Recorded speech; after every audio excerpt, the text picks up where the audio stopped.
Alright, let's take a look at the no-weed garden for today and see how she is progressing. Just want to kind of show you, generally speaking, the sister and brother plants to the ones I'm trying to save. They also have a lot of the qualities. Mega squash, a lot of squash growing is what I'm saying on each plant.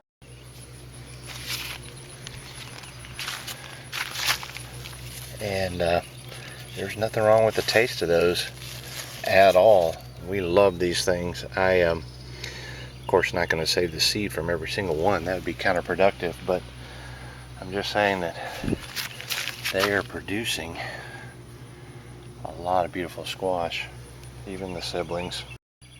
Something's going on with my line too, and this is that squash. I'm not sure what happened to it, but I had to cut a lot of leaves off of it in an attempt to save the seed squash.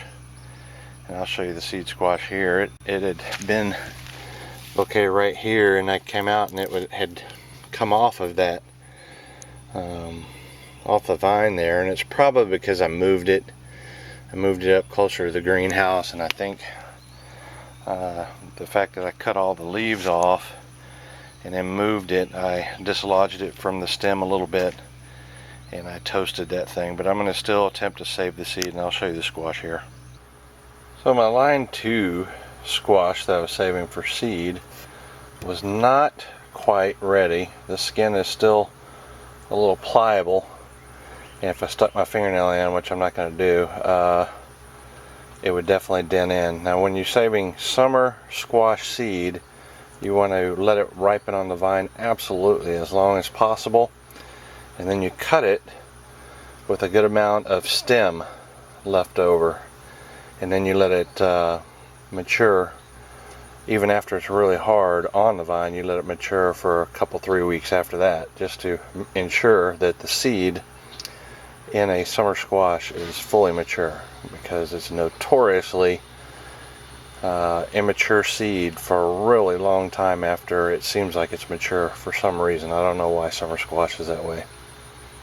But in this particular case, my line 2, the squash was accidentally knocked off, and it's not doing very well either, and I think that's why it came off very easily. And I think it's either due to heat or something, I'm not quite sure, but you'll see that it came separated off at the squash. So what I'm going to do now is I'm going to put it on the counter here inside the greenhouse in some sun, and I'm going to let it ripen further until it's really hard off the vine, and hopefully we'll get some good viable seed out of that. Now I put some glue in the stem area and every place that I put a fingernail, because I don't want this to shrivel.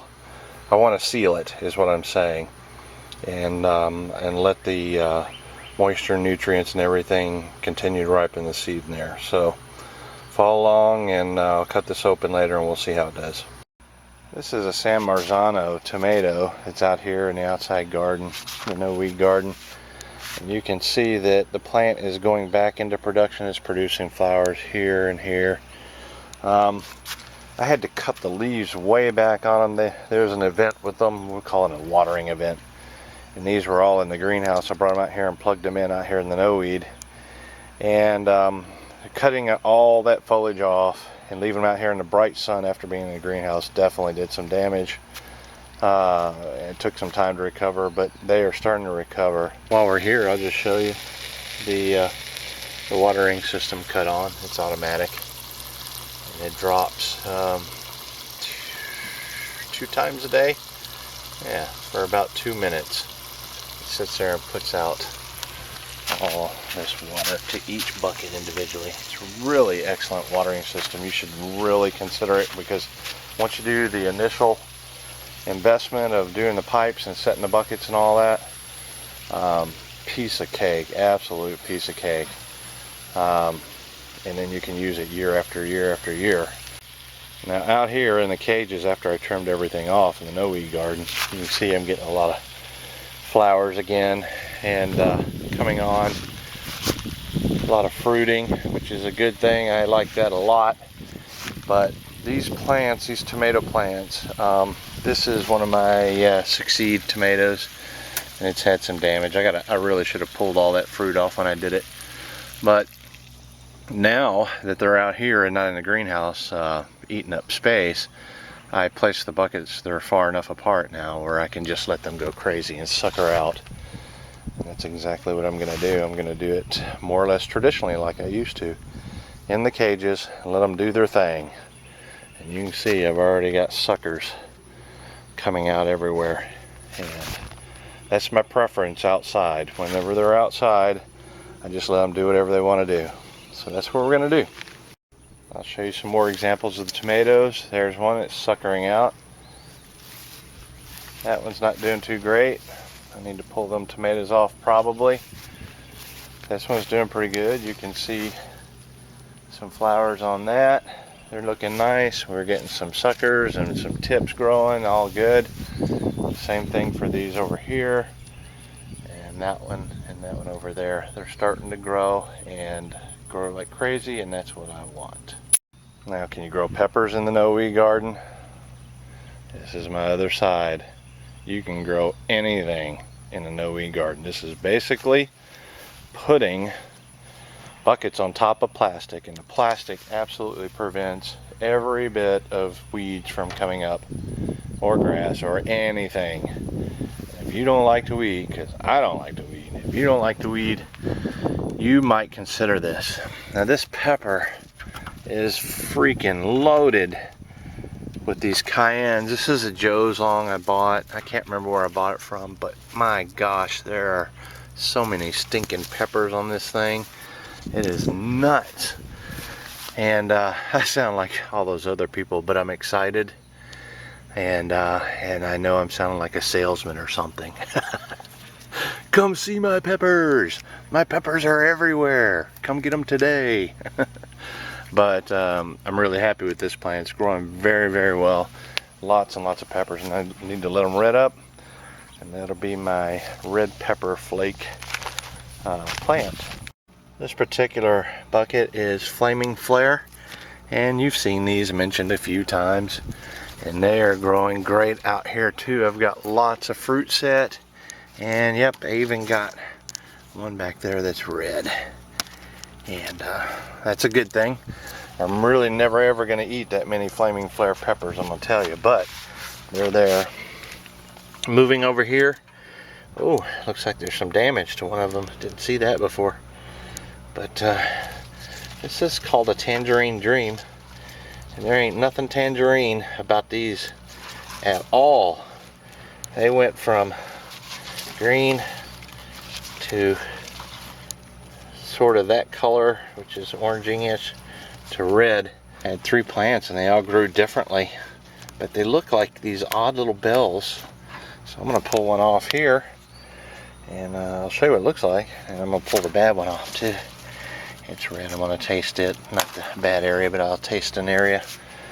And just see what these things taste like. If these are like little bells, man, that'd be pretty cool because they're productive.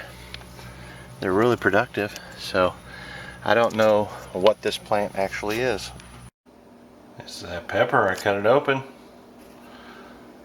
See, there's a bad spot I was telling you about. Taste it. I guess if it's got any spice to it, it's definitely not green.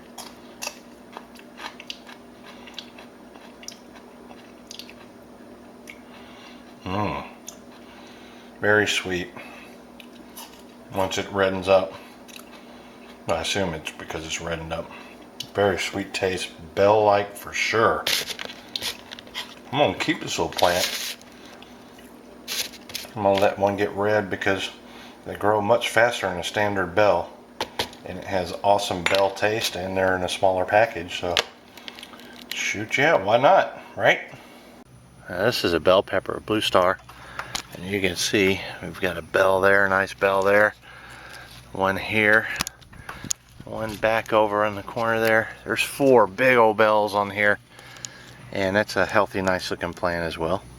I had 2 eggplant. This one and the one right next to it that were in the greenhouse, and they were the ones that had spider mites on them, like I showed you. Well, I sprayed them, and I also picked all the really infested leaves off, and I brought them out here, and that's because I wanted the predator bugs to be able to get to the mites and help me out. So I transferred all eggplant growing needs out here to the no-weed garden, and they seem to be doing great. This one, a little bigger plant, that was already gone before, out here, before I brought the other two out. But let me show you. I've got a black beauty here, eggplant. I got a listata over there that are growing, and I've got flowers coming on. Flowers there, flowers everywhere. So here's another listata growing. Those are really tasty, prolific fruit. I like these listata de Gardea eggplants. And this is a traditional black beauty, and Joe sent me the seed for that one. And looks like I've got a couple more starting there. So eggplants, definitely doable in a no-weed garden. Cantaloupes, heck yeah, you can do them in the no-weed garden. You can do anything in the no-weed garden. Look at all those beautiful cantaloupe leaves and all them flowers, and the bees taking care of those flowers. I love to see them bees everywhere. Bring on the bees. So these are Ambrosia F2s, and I have no idea what kind of fruit these are going to produce, because Ambrosia is a hybrid melon. It's similar to a cantaloupe. It's not really a cantaloupe. They taste so much better than a cantaloupe to me, but I do love the taste of a cantaloupe. Over here I've got the melons, and the melons are doing wonderfully too. One of the things I wanted to tell you is it's been in the mid-90s, which is hotter than freaking mess here. I hate it. But as I walk across this plastic, I can feel that it is wet underneath. It is moist, and it has a lot of moisture. So one of the benefits of this no-weed garden is that the buckets are open on the bottom, and there's a slit into the plastic, and the roots, once they get mature enough, they can shoot down underneath the plastic into the soil beneath. And I'm pretty sure a lot of them are doing that, because even though I'm getting some plants that are wilty in the afternoons, sometimes midday, I'm not seeing a horrible situation here, especially growing on top of something black with the sun beating down on it. You would think it'd be counterproductive, but it's not, guys. This is a great way to garden. And I guess that's a good enough transition to end this video. It's already pretty long. There's no surprises here. There's nothing really I'm hiding.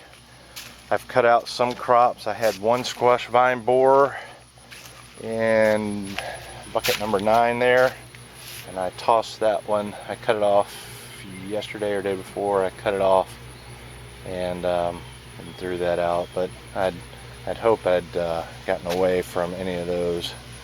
Getting some squash bugs, but really not much else. I'm just kind of picking those and squashing them as I go.